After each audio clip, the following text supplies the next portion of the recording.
Aaron's heart rate has come back No, down. I'm ready to go right now. It's just up even higher. Can we handle that week after week? I don't know. That was the fun one. Yeah, still beating, right? I'm Cassie Carlson alongside Lou Canellis and Anthony Herron. Welcome into Bears Blitz, brought to you by IGS Energy. No one's apologizing for how the Bears won last week, but they have now turned the page to welcome in the 2-7 Giants at home on Sunday in one of those must-win scenarios, because you don't want this to be a repeat of the Baltimore game 2 weeks ago. I almost had a grabber. Watching that football game. This game against the Giants is huge, and here's why it's huge.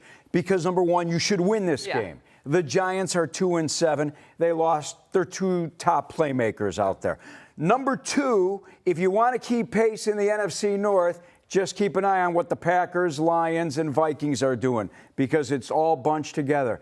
And number three, and this is what's most important, do you realize that if the Bears win on Sunday, they will have exceeded their win total from last season, and it shows growth for this coaching staff and these players? It's important for all of us, including all the Bears fans out there watching this, to live in the reality of the moment right now. This is a squad that, yes, lost the first two divisional games of the season, but it is also a squad that has won 5 out of their last 6 football games, 3 out of 4 on the road. This is a team that's rolling. This is one of the top 10 offenses in the National Football League. It's one of the best playmaking defenses in the NFL. And when you look at that opening package that brought us onto the air here, you saw a number of young playmakers leading the Bears back into that game. A second-year quarterback, a rookie tight end, a rookie running back. So not only are you in a position right now where the gravity of this season enhances with every individual win, but right now, you think about what this means for the future of this franchise with young playmakers stepping up. Well, they had the goal of going 3-1 over the last 4 games. They're going to have the same goal going 3-1 over the next 4 games. And when Ben Johnson took this job, he said this was a team that was ready to win now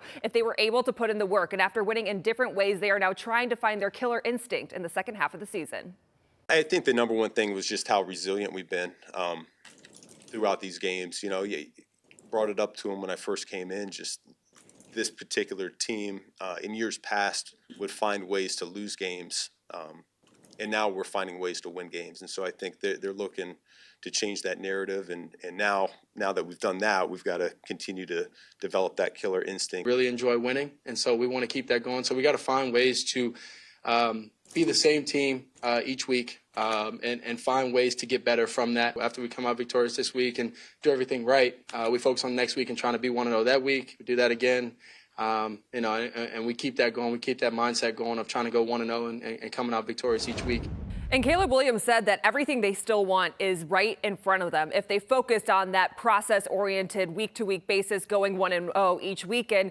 He said he was calm on the final drive when he hit that pass to Colston Loveland. I find that hard to believe for any player to be calm in that moment, because we were not calm.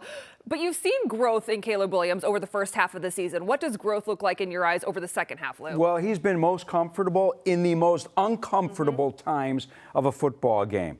In 4 of the last 6 wins, he has put his team in position to win. I am seeing growth. He is learning the offense. Just watch him out there. Watch him run with the football. Watch him roll out of the pocket and throw downfield, but keep his eyes downfield as well. Guys, he is making explosive plays as well. That's what his head coach wants. And what I was really enamored with was he engineered 5 70-yard drives against Cincinnati last Sunday. That has never happened for a Bears team in the Super Bowl era. Wow. Going back to Gale Sayers, going back to the 85 team, in a game, no quarterback has ever led a Bears team on 5 70-yard drives. There's so many folks who are eager to get to the finish line of the development of this young quarterback, and I get it because there's been so much starvation. It feels like there's been this desert of excellence at quarterback for the Bears, and then first-round pick after first-round pick. Just look at where Caleb Williams is at this point in the season. What he did last week, not only the 280 passing yards, the 50-plus rushing yards, four total touchdowns accounted for, and more data points of game-winning drives. Over and over again, we're watching Caleb do that late, and it reminds me a bit of my playing career. I think back to the time I was in the National Football League, 01 to 05, and some of the quarterbacks who were just getting set to enter their prime, like Donovan McNabb, Chicago's very own. He didn't really know what he was doing yet early in his career with the Eagles, but he was already a guy entering the MVP conversation because of his playmaking ability and his mastery of critical moments and the way he was getting things done with the Eagles even before Andy Reid was there. Steve McNair, very similar conversation for him early in his career before he really figured out precision and consistency. Ben Roethlisberger in Pittsburgh. Now, we don't know that Caleb Williams is going to do any of the things that those individuals accomplished, conference championship games, Super Bowls, Hall of Fame level stature. We don't know that that's where Caleb is headed.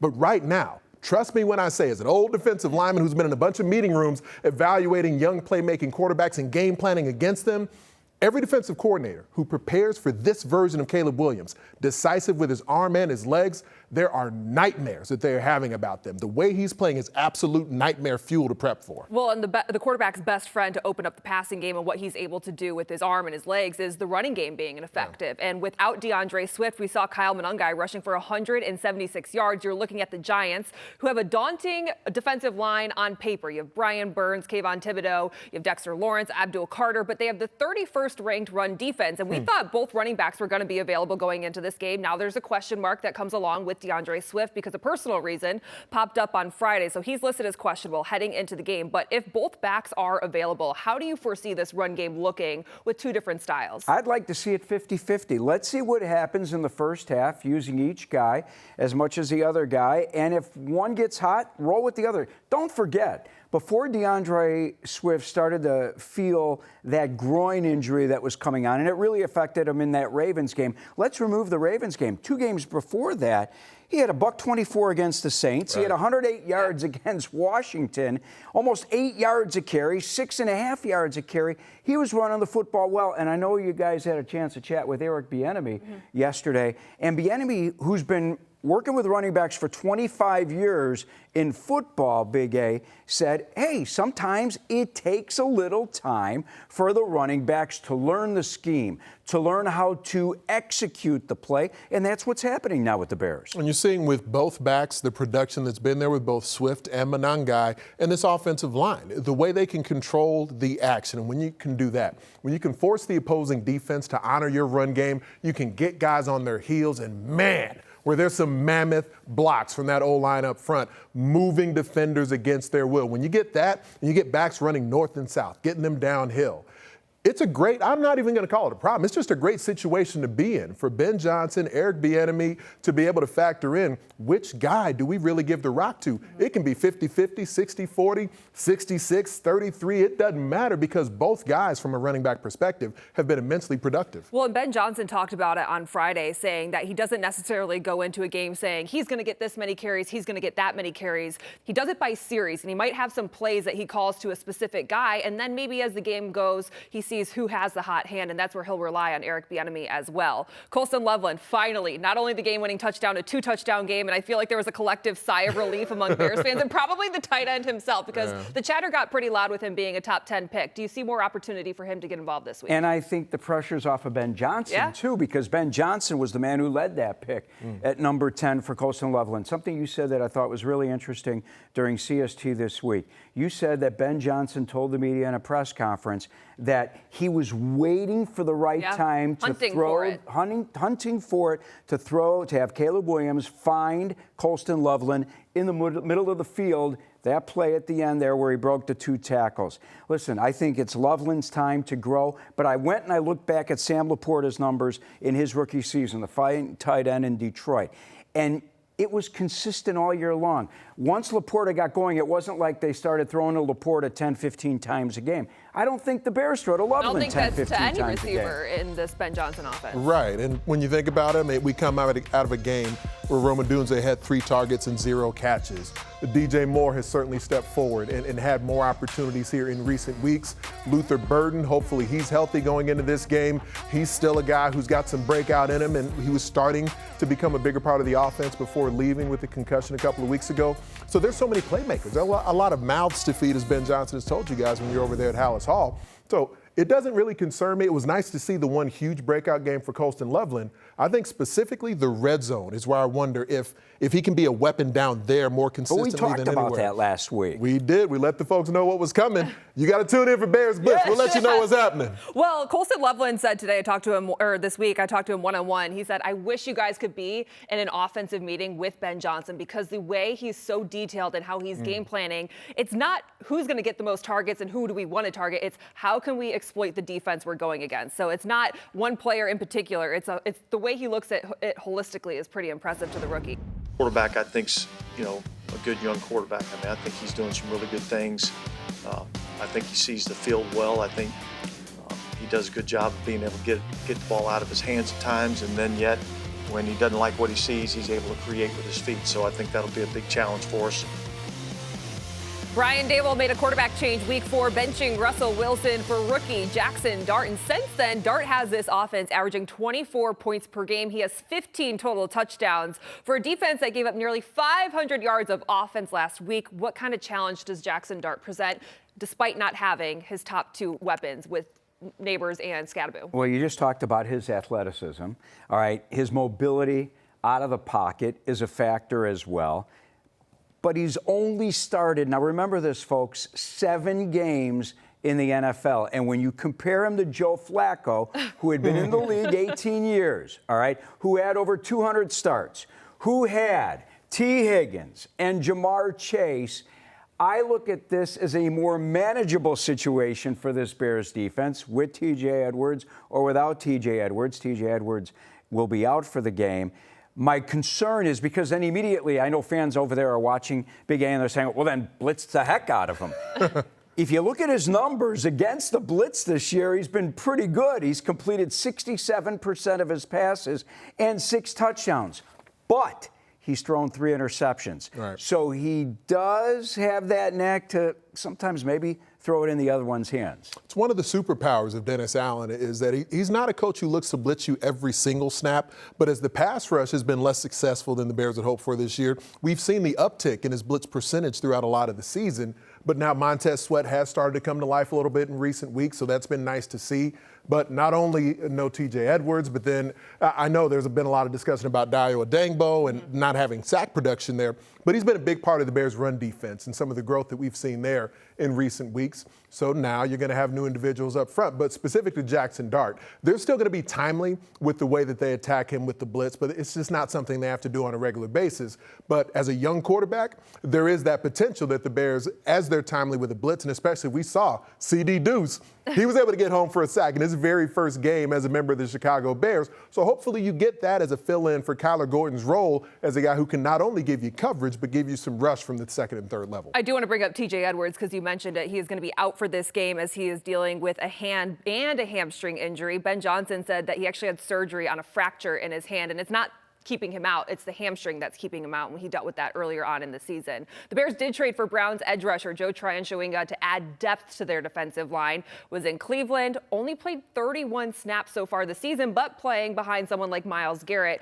And I think you mentioned Dayo Adangbo going on IR with a season-ending Achilles injury. The reality for this Bears defensive line, they just need depth to try to get production. They need bodies out there. They need bodies so they can rotate big guys in like Grady Jarrett, like Gervon Dexter. So I think he may get 31 snaps on Sunday against the Giants in this football game. He's a healthy body, and here's the opportunity for him. He played under Todd Bowles in Tampa Bay and had his best success in the NFL under Bowles. So I believe the kid's got some talent.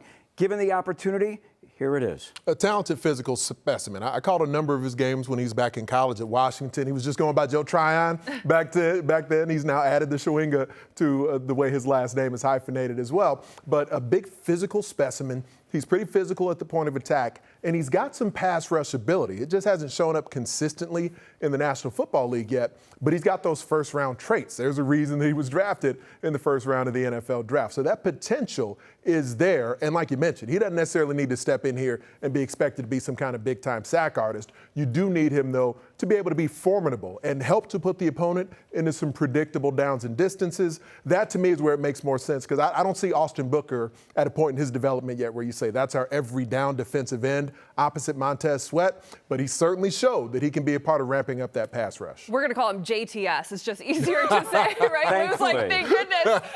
But talking about him, Dennis Allen played against him in the same division when he was back with the Saints, and said he stood out to him when watching the Bucs tape back when he was young and a younger player and as a rookie especially. Montez Sweat leads this team in sacks right now, and Ryan Poles talked to the media off camera earlier this week, and he said he feels like his stamina is finally getting up, and it's allowed him to be on the field a little bit more. What are you seeing from Sweat to get more production, and really what we've been waiting for to see from him since he came here? Guy's motor is always running, and I'm not surprised that the head coach said that his stamina is up there, because he showed up at off-season workouts, something that he typically hadn't done over the course of his career. He practiced as hard as anyone during training camp. His numbers over the last 3 games, Cassie: a sack in each of those matchups, 4 quarterback hits, 2 pass deflections, and a forced fumble. He's faster, stronger, more dominant. The Giants are still going to want to run the football, and it is a Bears run defense that's been leaky. And as you mentioned, no T.J. Edwards being in the lineup, you're still going to have to make sure you fortify how you hit blocks against the run, because the Giants are going to be willing to do that. And Cass, you're going to be out there in what are expected to be kind of mucky weather conditions there at Soldier Field. So if that's the case, then you got to make sure you're putting yourself in a position where the opponent is behind the chains. If you do that, that's where it gets fun on third down, especially against a young quarterback. And the Giants' passing attack is fairly controlled. With Jaxson Dart, especially not having Malik Neighbors out there, it's been the short to intermediate game that's allowed him to get the ball out of his hands pretty quickly and rhythmically. That's where some of these guys in the secondary that love to tackle, I think they can come up and lay the hat. Yeah, the receiving core is not as daunting as Jamar Chase and T. Higgins, but do you feel good about the secondary with the pieces it has right now? You're looking at Nashawn Wright as a top corner, and you're hoping Kyler Gordon comes back off of what they expect to be a short stint on IR. You remember you and I talking about this yesterday? I want to ask you now. You and I talked about it because Asante Samuel Jr., a fine cornerback in this league, who is coming off of spinal fusion surgery, all right, is going to get a tryout with the Bears on Tuesday. He's already worked out for the Packers. He's worked out for Carolina, worked out for Minnesota. I believe he's got Detroit coming up, the Bears, and San Francisco. They could use an Asante Samuel Jr. in that secondary if he's healthy. Doctors say he's ready to go. Let's see what happens after the tryout. My worry is if they're working out Samuel Jr., does that mean that Kyler Gordon may not be back on November 23rd against Pittsburgh? Jalen Johnson throwing videos up there showing how he's getting ready. Might he not be ready in December? I don't know. It's about due diligence, if nothing else. They got to make sure they're in a position to see all the very talented players who might be available, just like they did with Jake Moody, where we didn't know what was going on with Cairo Santos going into the bye. They had Jake Moody prepared and ready just in case. This could be a similar situation with Asante Samuel Jr. Make sure you know how he's doing physically, because he's a talented guy who was a high draft pick previously. And if you need him, you can pull the lever on that and bring him in. Good news is Jalen Johnson has been seen in the Bears locker room, so he's in the building, and we'll wait to see what happens in this docuseries that he's been teasing on social media. I love those sort of things. So if he's going to let us look behind the scenes into his recovery, I think it's a great thing for fans, especially to get to see what Jalen Johnson's been up to and what he expects for the second half of the season when it comes to himself.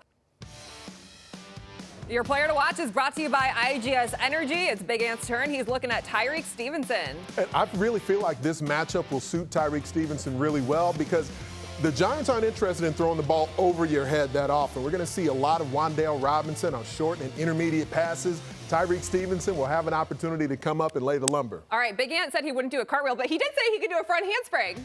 Oh, yeah, okay. Well, watch it. How much time is left in the show? We're running out of time? Okay. So here we go. All right, here we go. I'm going to. Woo! We'll see you Sunday morning for Bears Game Day live at 9:30.